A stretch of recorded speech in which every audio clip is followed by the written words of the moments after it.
নতুন ঘটনার বীরে আজকাল একটা ভয় কাজ করে। আমরা কি ওসমান হাদিকে ভুলে যেতে বসেছি? আমি জানি ভুলে যাওয়া অনেক সময় ইচ্ছে করে হয় না। জীবন আমাদের টেনে নিয়ে যায়। প্রতিদিনের টেনশন, নতুন নতুন খবর, নতুন ক্ষোভ, নতুন সুখ করতে করতে চোখ ক্লান্ত হয়, মনও ক্লান্ত হয়। কিন্তু হাদির কথা মনে পড়লে একটা কথা খুব পরিষ্কার লাগে। কিছু মানুষকে ভুলে যাওয়াটা শুধু স্মৃতির ব্যর্থতা না, এটা আমাদের ভেতরের সাহসটা ধীরে ধীরে কমে যাওয়ার না।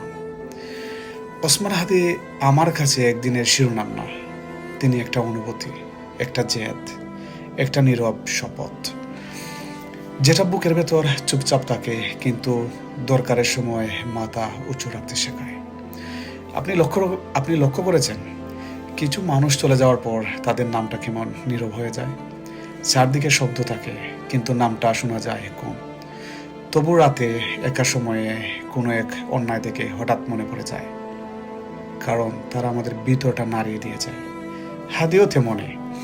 তাকে মনে পড়া মানে শুধু তাকে মনে পড়া না, নিজের ভেতরের মানুষটাকেও একটু জাগিয়ে তোলা। নতুন ঘটনার ঢেউ তো আসবেই, কিন্তু ঢেউ আসবে বলে কি আগের আগুন নিভে যায়? যে কষ্টটা আমরা সত্যি অনুভব করি সেটা পুরনো পোস্ট হয়ে যায় না, শুধু আমরা ব্যস্ত হয়ে পড়ি।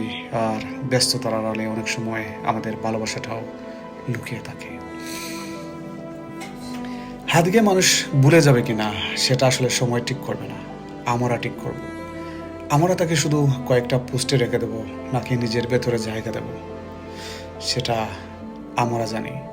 আমি বিশ্বাস করি হাদিকে মনে রাখা মানে বড় বড় কথা বলা না, মনে রাখা মানে ছোট ছোট জায়গায় সোজা থাকা, অন্যায় দেখলে চুপ থাকি না বলে অন্তত নিজের ভেতরে একটা না বলা, সত্যকে সুবিধা মতো মোড় না দেওয়া, ভয়কে অজুহাত বানিয়ে নরম হয়ে না যাওয়া। আর সবচেয়ে বড় কথা, হাদির মতো মানুষকে নিয়ে ট্রেন্ড শেষ বলা যায় না, কারণ তিনি ট্রেন্ড না, তিনি অন্তরের একটা যে দাগ বিবেকে পড়ে সেটা সময় মুছতে পারে না। আমরা তার নাম কম বলছি, কিন্তু যারা সত্যিকার ভালোবাসে তারা জানে হাদির জায়গা নিউজ ফিডে না, হাদির জায়গা মানুষের বুকের ভেতর। ওসমান হাদি যদি আমাদের ভেতরেও একটা প্রশ্ন রেখে গিয়ে থাকেন, তাহলে সেই প্রশ্ন যতদিন বাঁচবে হাদিও ততদিন বাঁচবে। সাবস্ক্রাইব করুন, ভিডিওটি শেয়ার করুন এবং এমন ভিডিও পেতে সঙ্গেই থাকুন।